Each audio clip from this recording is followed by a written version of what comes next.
The First Lady and I have just traveled 8,000 miles around the globe to deliver a message to every citizen across this nation. America loves India. America respects India. And America will always be faithful and loyal friends to the Indian people.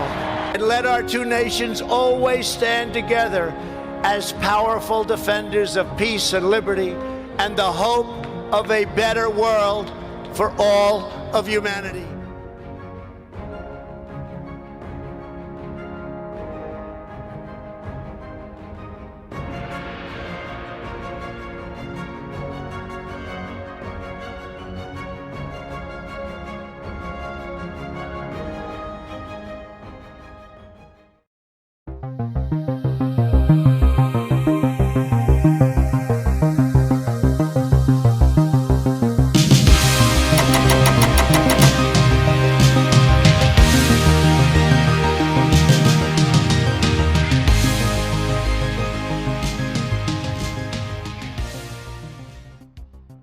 Hello and welcome, fellow digital soldiers of True Reporting. It is the 24th of February, and on today's podcast, this one goes out to all the naysayers out there that say nothing is happening when a lot has taken place.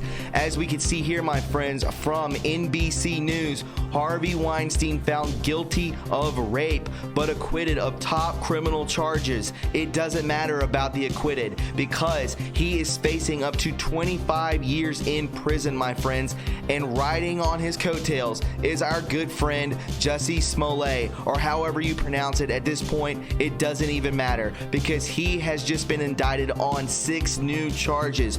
Who's been saying arrests haven't been happening? A ton has been happening. We also have over 148,000 indictments on the back burner just waiting to be unsealed, my friends. So yes, there is a lot taking place. We're going to be going over this. We're going to be going over 2 Twitter threads and also some memes. But before we get to any of this, my friends, would you please welcome my sponsor, Virtual Shield VPN. Hey guys, I got a question for you. Are you using a VPN to watch this video right now? If you are, and it's not Virtual Shield, then you're probably being exposed to a lot of people who want your information. I choose Virtual Shield, and I will show you now how it works. Check this out. As you can see, my friends, my IP address is right here, and when I go to virtualshield.com and click connect, you can see it changes right before your very eyes. This is the security we all deserve. So there you have it, my friends. Virtual Shield really does work. You can sign up today for a 30-day free trial, and once the trial expires, you can get a 24% discount by going to virtualshield.com/TRU. Just type in the promo code. You won't regret it. Thanks, guys, and enjoy the podcast.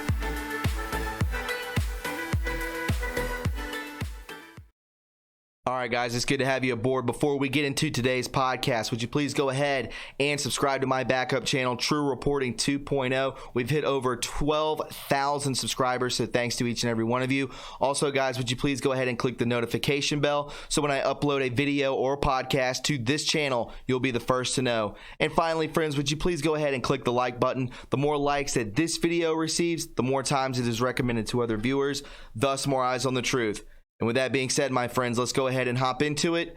This is True Reporting. As you can see here, this is a thread coming at us from @CJTruth. Please follow this guy on Twitter. Puts out some great information, a great investigative journalist. So do him a favor and go ahead and follow him. Guys, this podcast is dedicated to all the people who say nothing is occurring. There's nothing happening. There are no arrests. We're not moving in the right direction. My friends, I believe that those people out there who say these things are being duped, because as we can see here, many of you, and this is an old thread, many of you have been impatient on the pace of the war with the deep state cabal, but it had to be done this way. Game theory. The wave will be crashing down soon on the deep state players, and they will not be able to get out of the way. Justice is coming. Says patience from Joe M on 11/12/18. As we can see here, and this is crucial, guys. Want arrest? Do you think it's easy to undo a lifetime of evil and corruption, in quote, in the kill box, infestation in the span of less than 2 years with a corrupt DOJ and FBI in place? 1913, criminals hijacked our money system. They occupied us covertly through debt slavery and infiltrated our government and intelligence agencies. Then we had World War I, World War II, Vietnam in the Middle East, slave presidents doing the bidding of the bankers, fulfilling their globalist visions to deplete America through wars and economic decline. As we can see during Vietnam, he tried to stop at John F. Kennedy, but they got to him. Now in 2016, this is the amount of time we have had to undo this whole mess. The people overthrow the banking tyrants and took back their republic. Eloquently put by Joe M. back in 2018. Yes, it has been a long journey, but hopefully most of you are seeing the light, my friends. And we are seeing it right now with the arrest of this man. This is a convicted criminal at this point that could serve up to 25 years. And my friends, as we remember and think back to the 17 post of when does a bird sing? Most of the time when it sings is when it's caged, and that means when they are in jail, they will throw anyone and everyone under the bus that they know who are guilty of the same things that they have done. And this is what he's going to do. You don't think that Epstein was doing the same thing? He absolutely was. Is he still alive or is he dead? I don't know. That's still up for debate. But I guarantee you these people are singing like birds, and a lot more arrests are on their way. Harvey Weinstein found guilty. Hooray, there you go, Me Too movement, of rape, but acquitted of top criminal charges. But my friends, it doesn't matter. He still will be facing up to 25 years in prison. The jury in New York convicted Weinstein, 67 years old, of third-degree rape, as well as a count of criminal sexual act in the first degree. Harvey Weinstein, the once powerful Hollywood mogul, was found guilty of rape in the third degree Monday, but acquitted on the two most serious criminal charges, capping a landmark trial of the Me Too era. The jury in New York convicted Weinstein, 67, of third-degree rape of Jessica Mann, a former aspiring actress, as well as a count of criminal sexual act in the first degree against Mimi Haley and former Project Runway production assistant.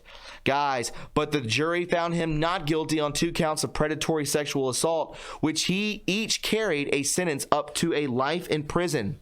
He was also acquitted on a count of first-degree rape against Mann. He now faces a sentence of 5 to 25 years on the top count. The jury of 7 men and 5 women deliberated for 5 days, causing anxiety among his accusers. The jury appeared solemn and stared straight ahead as they entered the courtroom before reading the verdict. Guys, we all know that even Epstein wasn't convicted as of yet, but he was still, quote unquote, murdered in prison. Who knows what's going to happen to this guy? They hate these types of people. And when they get behind bars and they get behind that jail wall, a lot can take place, my friends. So who knows what the future holds for Mr. Weinstein? I hope he will be burning in hell for all of eternity, in my personal opinion. But riding on his coattails, right behind him, we could see here, for those of you again who say nothing is taking place, actor Jussie Smollett, or however you pronounce his name, at this point I don't even care, to be indicted on 6 new charges. Throw him under the prison.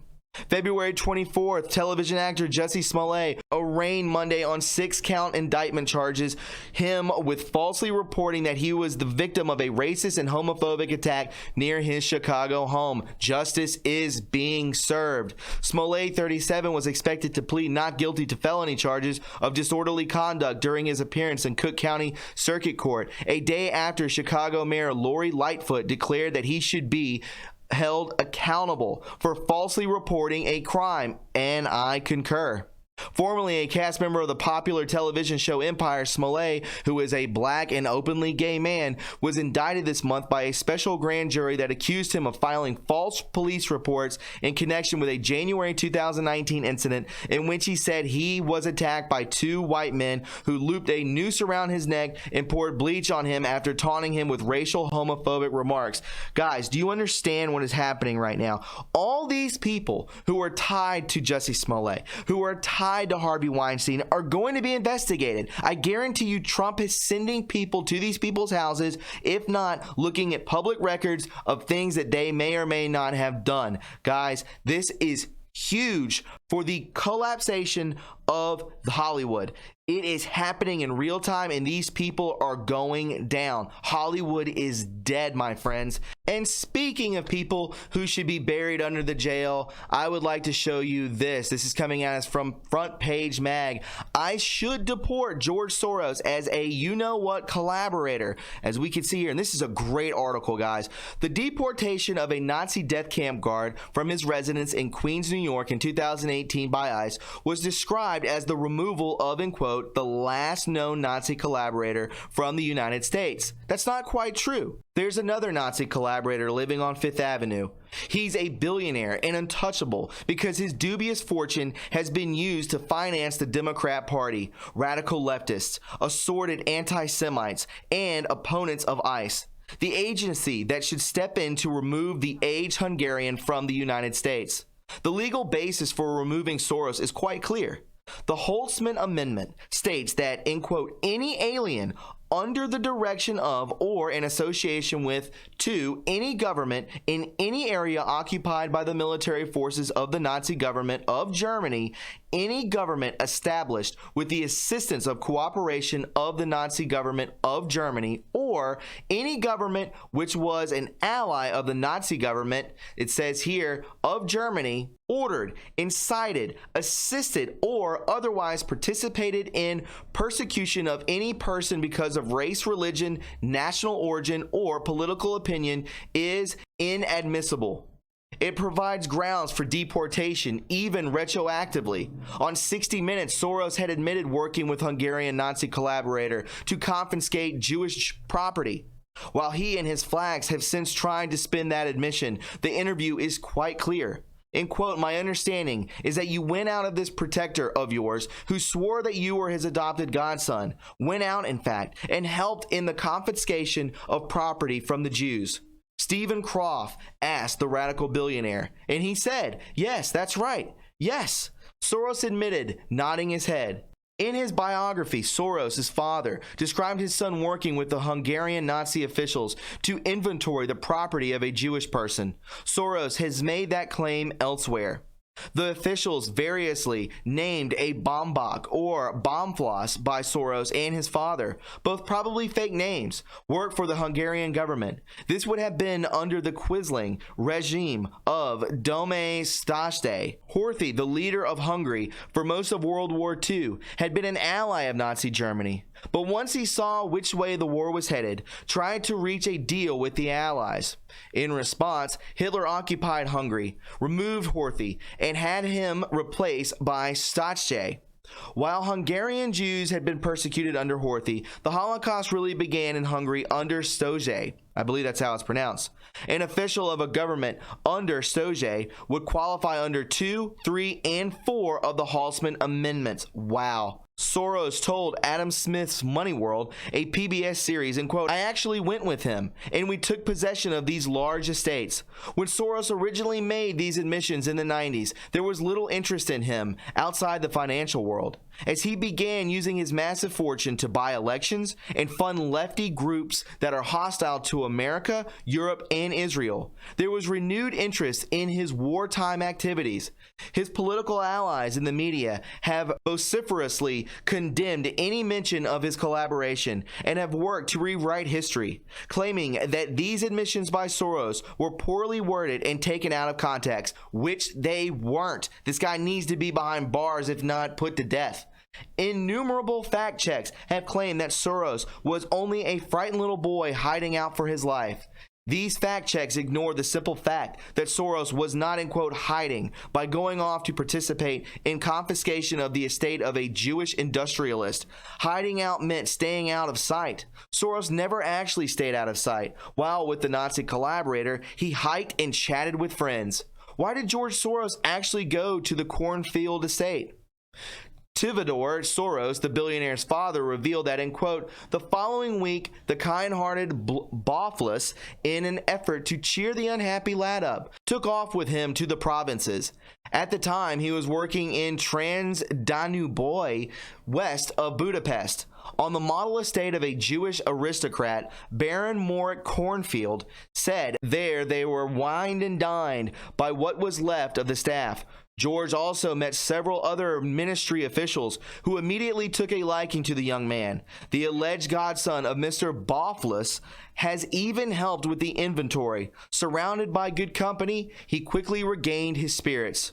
Soros did not go to the Kornfeld estate to hide out because a Nazi collaborator paid by the Soros family thought that it would cheer him up. He was not a frightened child, and he was not hiding out. Instead, he voluntarily went to the worst possible place that an actual Jew hiding out could possibly be, hanging out with officials dispatched to identify and persecute Jews because he was having fun. This matches Soros' description elsewhere of the period as the most, in quote, exciting time of his life. Or, as he stated elsewhere, quoting, 1944 was the happiest year of my life. This is a strange, almost offensive thing to say because 1944 was the year of the Holocaust, but it is true. The fact checks claiming that George Soros was a teenager who only did what he had to are false. The account by his father and circumstances of his collaboration show that when he did it for fun. The claims that Soros collaborated because he was hiding out were disproven by his father's words. Soros was a teenager at the time, but the Holtzman Amendment does not set an age limit. And as an adult, Soros has remained unrepentant, expressing a lack of guilt in the 60 Minutes interview. There might be a debate about whether a teenager should be punished for his actions during the war, but no one is putting Soros on trial. Courts have held that deportation is not a punishment. As an unrepentant adult, he is eligible to be deported from the United States for his voluntary collaboration in the persecution of Jews because his past renders him inadmissible to remain on American soil. Get him the hell out of here and give him the death penalty. Since the relevant crime was committed on Hungarian soil, Hungary's government can request his extradition to face justice. Soros still holds Hungarian citizenship, and that is his motherland. Or he can be deported back to England, where he immigrated to the United States from. George Soros came to the United States in 1956. At some point, he became a citizen of this country. It is unknown whether he was ever asked about what he did during the war. Such questions often weren't asked at the time, and this allowed many Nazi war criminals to penetrate the United States. But we do know that Soros had trouble obtaining a visa to originally enter the United States. Soros obtained his visa under the skilled worker quotas of the Immigration and Nationality Act of 1952. While the bill makes no specific mention of Nazi war crimes, it declares visa applicants affiliated with totalitarian movements ineligible, guys. Arguably, Soros illegitimately procured his visa, and having done so, he can be denaturalized and then treated as a deportable alien under the Holtzman Amendment. Guys, this is such a good article and it's making a ton of sense. I hope it is to you. Aliens can be deported from the United States not based on current deportality rules, but those under which were admitted. In Soros's case, those would be the 1952 rules of the INA. If denaturalizing Soros for improperly receiving a visa under INA's totalitarian alien exclusion seems too challenging, we also know that he was initially turned down for a visa because he was too young to be considered a specialist. He was allowed in only because of an affidavit filed on his behalf by a currency analyst which misrepresented the state of the industry in order to overcome that barrier. A visa based on misrepresentation is invalid. The invalid visa provides grounds for denaturalizing Soros, and his collaboration provides a basis for treating him as a deportable alien and expelling him from America. Last year, Soros' Open Society Foundation began taking on denaturalization. Perhaps its founder is worried. He ought to be. His campaign for open borders and his war against immigration laws has backfired and put into place an administration that is determined to end open borders. And it would only be fitting for the open border billionaire to end up on the wrong side of the border. George Soros never paid a lifetime of misdeeds. He never paid for this, guys. And it would also be fitting to start with what may be his oldest crime. The Holtzman Amendment leaves no room for Nazi collaborators in America, not even when their billions have funded politicians, judges, organizations, and the Democrat Party. Guys, I suggest going back and actually subscribing to frontpagemag.com. Seems like they're putting out some really good information, and this was well put together, and I really believe that George Soros will get his in the end. All right, guys, let's go ahead and end the podcast by hopping into some memes.